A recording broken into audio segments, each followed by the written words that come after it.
Therefore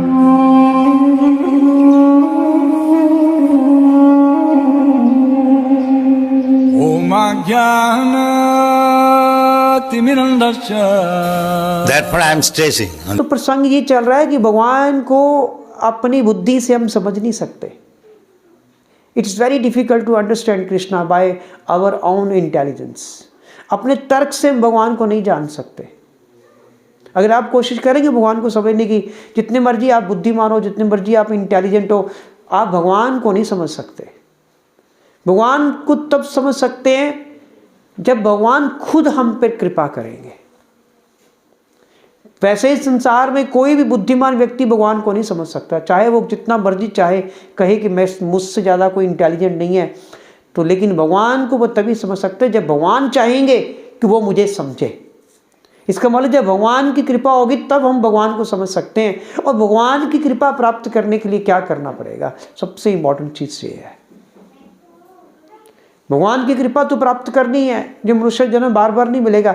तो भगवान कृष्ण की कृपा प्राप्त करने के लिए हमें भगवान को प्रसन्न करना होगा, खुश करना होगा. और भगवान तभी प्रसन्न होते हैं जब हम भगवान का नाम लेते हैं. जब हम भगवान के नाम का जप करते हैं तो भगवान खुश होते हैं. जब हम कहते हैं ना हरे कृष्णा कृष्णा कृष्णा हरे हरे, हरे राम राम राम हरे हरे, तब भगवान खुश होते हैं. तो यदि आप कृष्ण को समझना चाहते हैं तो आपको अपना मन भगवान पे लगाना होगा. सबसे पहले मन अपना भगवान पे लगाना होगा, पूरा मन अपना भगवान पे केंद्रित करना होगा. और भगवान पे मन को कैसे केंद्रित कर सकते हैं? किसी लॉजिक से तो कर नहीं सकते, किसी तर्क से तो कर नहीं सकते, किसी किंतु परंतु से कर नहीं सकते. भगवान पे अपने मन को फोकस करने के लिए क्या करना होगा? हमें भगवान के नाम का जप करना होगा. जब हम हरे कृष्ण कहते हैं तो हम पूरी तरह अपना मन भगवान के नाम पे फोकस करते हैं. क्योंकि भगवान और भगवान के नाम में कोई अंतर नहीं है, नो डिफरेंस. भगवान का नाम और भगवान सेम है. तभी तो भगवान राम का नाम लिखा, पत्थरों पर पत्थर तर गए. और जब भगवान उसको छोड़ते थे पत्थर डूब जाते थे. तो आचार्य कहते हैं पत्थर डूब क्यों रहे थे? पहले भगवान राम खुद छोड़ रहे थे. जिसको भगवान ही छोड़ देंगे वो तो डूबेगा ही, वो कैसे तर सकता है? लेकिन जिसके हृदय में भगवान राम का नाम अंकित हो गया वो तो तैरेगा ही तैरेगा. तो भगवान के नाम और भगवान में कोई अंतर नहीं है, नो डिफरेंस. और जैसे हम पानी कहते हैं, पानी कहने से प्यास बुझती है? कभी नहीं बुझती. आम कहते हैं, आम. मैंगो कहने से कभी हमें मैंगो का स्वाद आता है. लेकिन भगवान का नाम एक ऐसा नाम है, भगवान का नाम लेने से हमारे इस जीवन की जो प्यास है, भक्ति की प्यास जो है वो बुझ जाती है.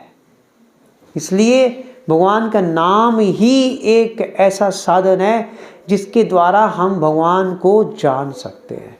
बिना भगवान के नाम के हम भगवान को कभी भी समझ नहीं सकते. कोई लॉजिक, कोई तर्क हमें भगवान के बारे में नहीं बता सकता. अगर भगवान चाहे, भगवान हम पे कृपा करें, तभी भगवान अपने बारे में अपने आप को भक्तों के समक्ष प्रकट करते हैं, रिवील करते हैं. सो इस लीला को देखकर कुंती महारानी बहुत भ्रमित हो रही है कि यशोदा माँ कृष्ण को पकड़ने का प्रयास कर रही है मगर फिर भी उन्हें पकड़ नहीं पा रही. इस प्रकार भगवान की ये लीला लोगों को कंफ्यूज कर देती है, भ्रमित कर देती है. छोटा सा बच्चा रस्सी से नहीं बंध रहा, लोग कहेंगे यार ये क्या हो रहा है, तो आदमी तो कंफ्यूज होगा ही. तो कुंती महारानी इस तरह कंफ्यूज हो रही थी. मगर जो नास्तिक लोग होते हैं वो ऐसी चीज़ देख के और नास्तिक हो जाते हैं. अगर कोई नास्तिक देखेगा इस लीला को कि कृष्ण बांध नहीं रहे तो और नास्तिक हो जाएगा. लेकिन जो भक्त होते हैं जब वो ये ऐसी लीलाएं देखते हैं या सुनते हैं वो कहते हैं ऐसा हो सकता है, भगवान तो कुछ भी कर सकते हैं, भगवान तो असंभव को भी संभव कर सकते हैं. तो भक्त ऐसी चीज सुनकर, ऐसी लीला देखकर, ऐसी लीला श्रवण करके भगवान के और भक्त बन जाते हैं। तो एक नास्तिक के लिए ये लीला फ्रस्ट्रेशन देती है, मगर एक डिवोटी को, एक भक्त को भगवान की ये लीला बहुत ही मधुर लगती है, मिश्री की तरह स्वीट लगती है। और जितना भक्त भगवान को समझ नहीं पाता, उतना ही भगवान उसे और मीठे लगते हैं। ये लीला देख के भगवान समझ तो नहीं आ रहे कि हो क्या रहा है, नहीं समझ आता, बुद्धि समझ नहीं पाती। ये दो उंगल रस्सी छोटी बढ़ रही है बार बार, और मैया पकड़ने का प्रयास करती, छोटा सा नन्हा सा बच्चा, छोटे छोटे पाँव, मैया इतनी बड़ी, और भगवान कृष्ण के कदम छोटे छोटे, फिर भी मैया भगवान कृष्ण को पकड़ नहीं पा रही। तो चाहे भक्त को ये समझ नहीं आ रही, लेकिन फिर भी भक्त को बहुत स्वीट लगती है। हम भगवान की इन लीलाओं को अंडरस्टैंड नहीं करते, समझ नहीं आती हमें, लेकिन हम लोग रैलिश करते हैं। रैलिश का मतलब समझते हो? एंजॉय करते हैं, देख के आनंदित होते हैं। भगवान की लीला को देख के आनंदित होते हैं।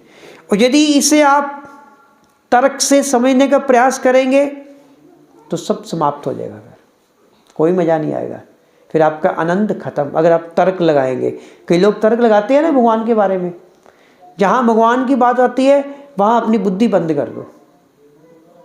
भगवान की जहाँ बात होगी, जहाँ आप बुद्धि लगाएंगे वहाँ आप भ्रमित हो जाएंगे, खत्म, सब कुछ समाप्त, वैनिश। यही कारण है कि भगवान अनंत लीलाएं करते हैं, चाहे वो लीलाएं भक्तों को कंफ्यूज करती है, भ्रमित करती हैं, या भक्तों को समझ नहीं आती, फिर भी भक्त उन लीलाओं से आनंदित होते हैं। भक्तों को उन लीलाओं को सुनकर, श्रवण करके आनंद मिलता है।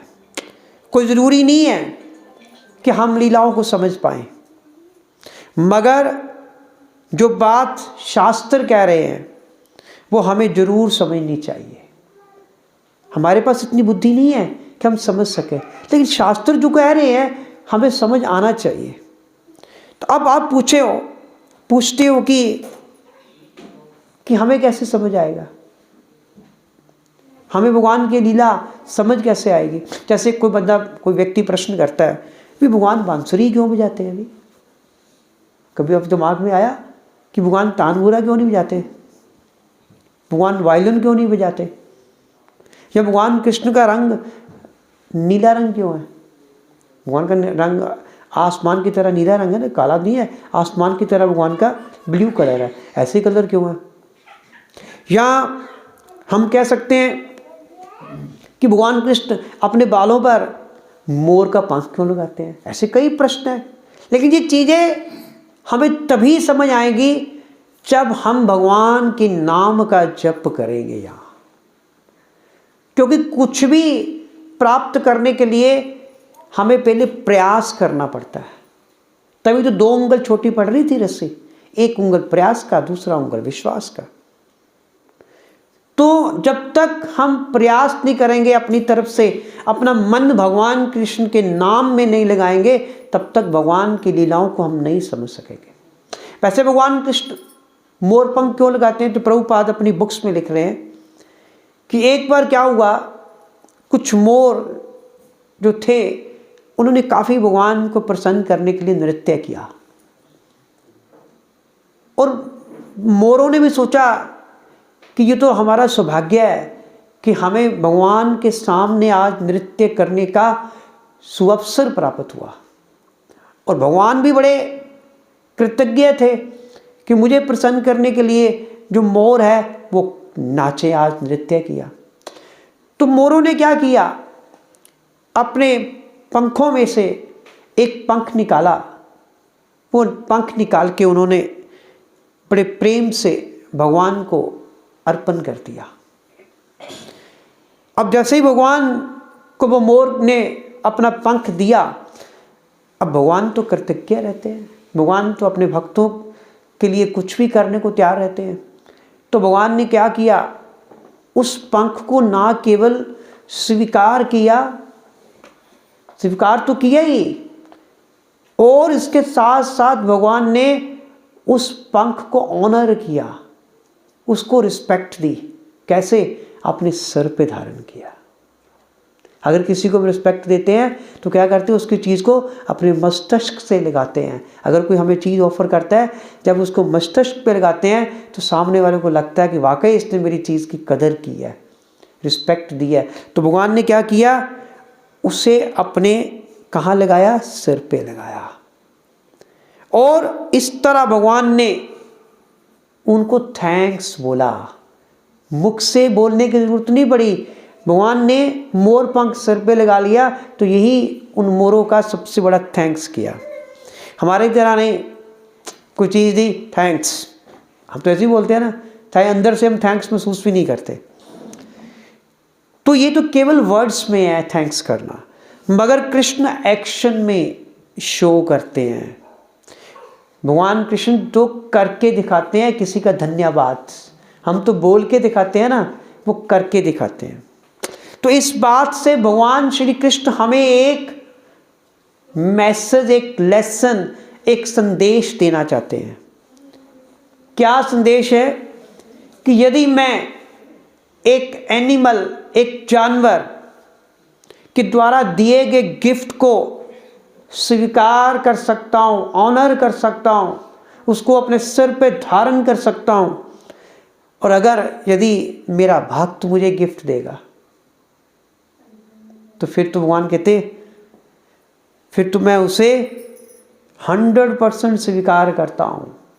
अगर कोई भक्त भगवान को कुछ भी अर्पण करता है तो भगवान उसे अवश्य स्वीकार करते हैं। तभी तो भगवद गीता में श्लोक आता है, पत्रम पुष्पम फलम तोयम यो में भक्त्या पृच्छति तदहम भक्त्या उपरतम अश्नामि प्रयत आत्मना। भगवान कहते हैं कि अगर कोई मुझे, भगवान कहते हैं मुझे 56 भोग नहीं चाहिए। भगवान कहते हैं अगर कोई मुझे प्रेम से एक तुलसी का पत्ता भी अर्पण कर देता है, लेकिन शर्त एक है, भक्ति के साथ, प्रेम के साथ, श्रद्धा के साथ। मुझे तुलसी का एक पत्ता भी अर्पण कर देता है, एक फल भी चाहे वो मुझे अर्पण कर दे, फल नहीं है तो एक फूल बाहर से तोड़ के मुझे फूल अर्पण कर दे, फूल भी नहीं है एक पानी की बूंद, तोयम का मतलब होता है पानी। अगर मुझे कोई पानी की बूंद भी अर्पण करता है भक्ति के साथ, श्रद्धा के साथ, प्रेम के साथ, भगवान कहते हैं मैं उसे ऑनर करता हूँ, मैं उसे स्वीकार करता हूँ। तो भगवान हमें ये मैसेज देते हैं। यशोदा मैया भाग रही है कृष्ण को पकड़ने के लिए, मगर भगवान पकड़ में नहीं आ रहे। तो ये लीला डिवोटीज को कई बार भ्रमित तो करती है, क्योंकि भगवान की लीला को समझना कोई आसान कार्य नहीं है। भगवान भागते जा रहे हैं, यशोदा मैया भागते भागते थक गई है। हरे कृष्णा। श्रील प्रभुपाद की जय।